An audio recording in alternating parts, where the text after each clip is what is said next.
Assalamualaikum warahmatullahi wabarakatuh. Hai Bapak dan Ibu guru hebat di seluruh Indonesia. Masih bingung bedanya modul ajar tahun 2022, 2024, dan 2025? Atau penasaran kenapa di modul kami bisa muncul 18 tujuan pembelajaran? Tenang, di video ini kita bahas semua, santai tapi tuntas.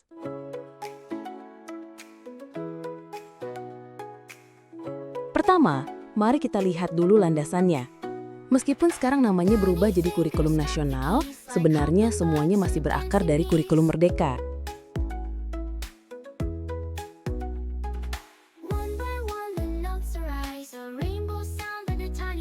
Filosofi utamanya tetap sama.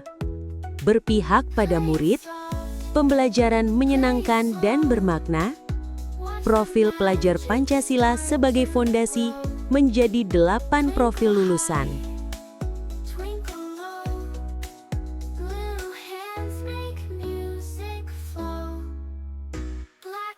Jadi, walaupun ada revisi di sana-sini, banyak hal penting yang masih sama antara modul ajar 2022, 2024, dan 2025. Persamaan penting. Struktur dasar modul, identitas, tujuan, langkah, asesmen, lampiran. CP tahap TP tetap menjadi alur dasar. Profil pelajar Pancasila diganti menjadi 8 profil lulusan yang diintegrasikan. Guru boleh menyusun sendiri modul ajar. Asesmen formatif dan sumatif tetap jadi komponen utama. Kalau kita bicara versi 2025, ada beberapa pembaruan penting yang perlu diketahui. Beberapa perubahan utama. 1. Nama berubah kurikulum nasional. 2. Struktur modul lebih baku pakai template nasional. 3. TP lebih rinci. 4. Taksonomi Bloom atau yang lainnya digunakan untuk merancang TP. 5. Proyek profil lulusan wajib bisa eksplisit atau kolaboratif. 6. Refleksi jadi wajib untuk guru dan murid. 7. Asesmen makin lengkap. 8. Strategi diferensiasi wajib dijabarkan. Nah, ini bagian penting yang banyak ditanyakan. Apakah pembelajaran berdiferensiasi itu wajib? Jawabannya, iya, dan ada dasarnya. Pertama, prinsip ini sudah ada sejak Panduan PPA 2022. Guru diminta menyusun pembelajaran yang berpihak pada murid sesuai tahap capaian dan kebutuhan mereka. Kedua, di semua versi modul ajar selalu ada bagian asesmen awal. Nah, dari sinilah diferensiasi dimulai. Asesmen awal digunakan untuk tahu titik awal belajar murid. Inilah yang disebut prinsip teaching at the right level. Mengajar sesuai kemampuan anak, bukan asal rata. Diferensiasi mencakup konten, proses, produk. Kalau di Panduan Pembelajaran dan Asesmen 2022 dan 2024 diferensiasi masih berupa anjuran, di Panduan 2025, strategi diferensiasi ini wajib dijelaskan secara rinci. Ibarat mengobati penyakit, setiap penyakit butuh obat yang berbeda. Nggak bisa semua dikasih resep yang sama kan? Nah, begitu juga dengan pembelajaran berdiferensiasi. Setiap anak itu unik, jadi pendekatan belajarnya juga harus disesuaikan dengan kebutuhan masing-masing. Dan ini dia salah satu pertanyaan paling sering ditujukan ke tim kami. Kenapa modulnya punya 18 tujuan pembelajaran? Dasarnya apa, Bu Guru? Tenang, jawabannya ada 3 langkah logis dan rapi. Langkah 1, CP PAUD menjadi tujuan umum. Panduan Pembelajaran dan Asesmen 2022 meminta guru menurunkan CP menjadi tujuan pembelajaran umum. Nah, CP PAUD punya 3 elemen utama. 1. Nilai agama dan budi pekerti. 2. Jati diri. 3. Dasar-dasar literasi, matematika, sains, rekayasa, teknologi, dan seni. Dalam modul ajar, kami menggunakan istilah Smart Plus, di mana arti plus adalah sport atau di CP 2025 adalah fisik motorik. Artinya, kami menyusun 3 tujuan umum sesuai 3 elemen ini. Langkah 2, tujuan umum menjadi tujuan spesifik atau TP. Di revisi Panduan Pembelajaran dan Asesmen 2024, guru diminta menjabarkan tujuan umum itu jadi tujuan pembelajaran spesifik. Caranya, kami pakai taksonomi Bloom revisi C1 ke C6 biar TP-nya runtut dan terukur. Langkah 3, 3 elemen dikali 6 pertemuan sama dengan 18 tujuan pembelajaran. Karena modul yang kami susun terdiri dari 6 kali pertemuan dan ada 3 elemen CP, maka kami buat 3 elemen dikali 6 pertemuan sama dengan 18 tujuan pembelajaran.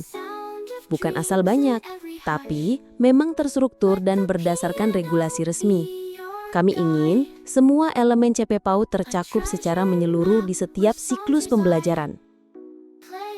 Buat ibu dan bapak guru PAUD, perubahan kurikulum juga terasa dalam penyusunan RPPH atau Rencana Pelaksanaan Pembelajaran Harian.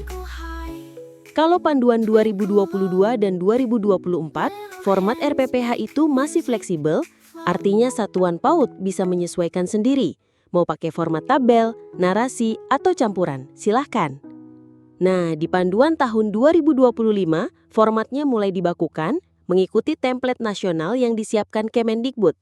Tujuannya biar rapi, seragam, dan mudah dibaca siapapun. Dari sisi kegiatan harian, kalau dulu kita mengenal urutan awal, inti, penutup, sekarang perencanaannya berfokus pada pengalaman belajar yang bermakna, menyenangkan, dan reflektif. Jadi bukan sekedar urutan waktu, tapi lebih ke kualitas interaksi dan makna bagi anak. Untuk refleksi, ini juga berubah. Kalau sebelumnya boleh ditulis boleh tidak, sekarang refleksi guru dan anak harus dituliskan meskipun sederhana. Pembelajaran berdiferensiasi juga mengalami penguatan. Kalau dulu hanya disebut secara umum di tahun 2025, guru wajib menjelaskan diferensiasi konten, proses, dan produk secara eksplisit dalam RPPH atau pertemuan. Dan terakhir, bagian asesmen juga lebih lengkap. Yang tadinya cukup observasi, sekarang ditambah dengan catatan refleksi dan portofolio belajar anak. Jadi, guru nggak hanya menilai hasil, tapi juga proses dan perkembangan anak dari waktu ke waktu. Jadi, meskipun format RPPH 2025 lebih terstruktur, semua perubahan ini sebenarnya mendukung kita agar pembelajaran di kelas PAUD jadi lebih terarah, bermakna, dan berpihak pada anak. Terus, apakah panduan pembelajaran dan asesmen 2022 dan 2024 sudah tidak berlaku? Jawabannya, belum ada pernyataan resmi yang mencabut PPA 2022 dan 2024. Tapi, dengan terbitnya CP terbaru atau SKB-SKAP 046-H-KR-2025, pendidik sangat dianjurkan untuk mulai menggunakan panduan 2025. Kesimpulan, apa yang sama? Filosofi pembelajaran, struktur umum modul, CP diturunkan menjadi TP, asesmen formatif dan sumatif. Apa yang berubah? Format baku dan template nasional, TP harus lebih spesifik, refleksi wajib, profil lulusan wajib dicantumkan, diferensiasi wajib ditulis. Dan yang paling penting, pembelajaran berdiferensiasi sama dengan keadilan belajar. Setiap anak belajar dengan cara dan kecepatannya masing-masing. Sampai di sini dulu.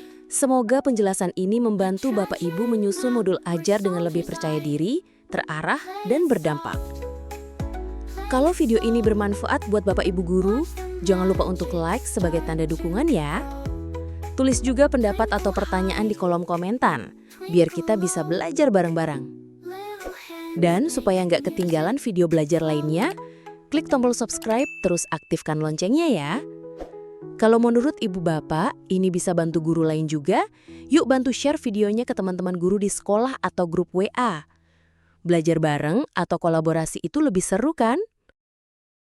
Kalau Bapak dan Ibu ingin panduan pembelajaran dan asesmen 2025 versi PDF atau contoh modul ajar yang kami susun sebagai inspirasi, langsung cek di deskripsi ya.